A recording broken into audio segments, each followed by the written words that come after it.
Je suis Marie-Josée ici, enseignant-chercheur de santé publique. Je suis anthropologue médical. J'avais plutôt un autre profil initialement en humanitaire. Et puis en humanitaire, on fait bel et bien de la recherche. Mais c'est plutôt de la recherche opérationnelle, mais puisque souvent dans nos pays à faibles ressources, on va avoir besoin de ressources, c'est comme ça que je me suis retrouvée à l'université et je suis passée à la recherche fondamentale. Donc moi j'y suis arrivée par hasard, même si j'y prends aujourd'hui beaucoup de plaisir. Beaucoup d'exigences, principalement quand on tient un axe de recherche comme le mien, celui qui me passionne, l'anthropologie médicale. En recherche médicale, on est plutôt porté sur du quantitatif, sur du concret. Quand vous y emmenez la complexité des sciences humaines, oui, ça peut être un défi au quotidien. En plus de ça, je suis particulièrement portée sur la recherche documentaire. Donc recherche qualitative, recherche documentaire, dans un monde où on dit principalement du quanti, ça peut être une contrainte quelquefois, mais je vous le dis tout de suite, c'est plutôt passionnant. C'est beaucoup de sacrifices en termes de temps. Dans les pays comme les nôtres, c'est beaucoup de complexité d'avoir l'information exacte. Parce que les bases de données coûtent ce qu'elles coûtent. Avoir tout le temps l'information sur des bases factuelles, oui, ça coûte cher. Quand on est anthropologue, il faut souvent aller au terrain.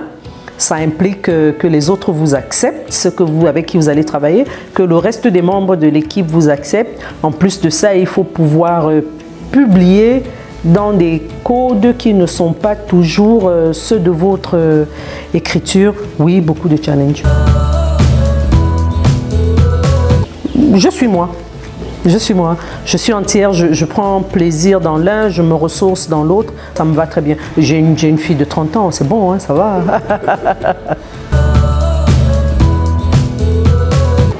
Mon transfert de connaissances. C'est-à-dire que c'est une telle passion lorsque vous portez une idée, les gens ne vous croient pas, mais vous croyez vraiment que ça peut être gratuit un jour, les ARV, ça c'est un discours d'il y a 1000 ans, hein. Et puis un jour les ARV sont gratuits, c'est ça et principalement l'enseignement.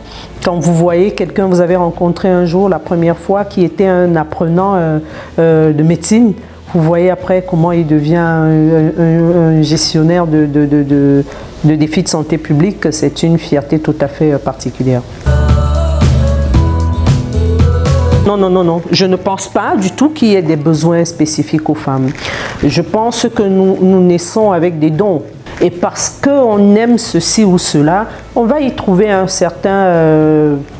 on va y trouver beaucoup de plaisir et donc on va minimiser les contraintes. C'est un peu ce que je vous disais au début. Non, je ne pense pas que être femme est un problème particulier en recherche. Il faut être chercheur ou pas.